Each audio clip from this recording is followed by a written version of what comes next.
ไต้หวันសង្ឃឹមថាប្រជាជនអ៊ីរ៉ង់បានទទួលបានសេរីភាពនិងប្រជាធិបតេយ្យក្នុងពេលឆាប់ៗក្រោយអាមេរិកនិងអ៊ីស្រាអែលបំផ្ទុះសង្គ្រាម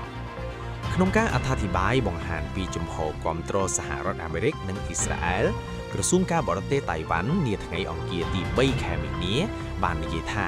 ដែនកោះនេះគាំទ្រកិច្ចប្រឹងប្រែងរបស់សហគមន៍អន្តរជាតិដើម្បីជួយប្រជាជនអ៊ីរ៉ង់ស្វែងរកសេរីភាពនិងប្រជាធិបតេយ្យហើយសង្ឃឹមថាពួកគេនឹងទទួលបានរបស់ទាំងនេះក្នុងពេលឆាប់ៗ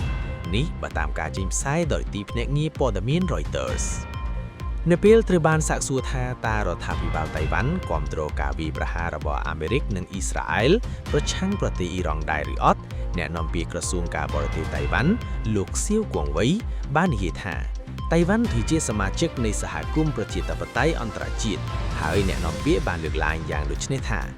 យើងគាំទ្រកិច្ចប្រឹងប្រែងរបស់សហគមន៍អន្តរជាតិក្នុងការជួយប្រជាជនអ៊ីរ៉ង់ស្វែងរកសេរីភាពនិងប្រជាធិបតេយ្យហើយយើងសង្ឃឹមថាប្រជាជនអ៊ីរ៉ង់នឹងទទួលបានសេរីភាពប្រជាធិបតេយ្យក៏ដូចជាសិទ្ធិមនុស្សក្នុងពេលឆាប់ៗ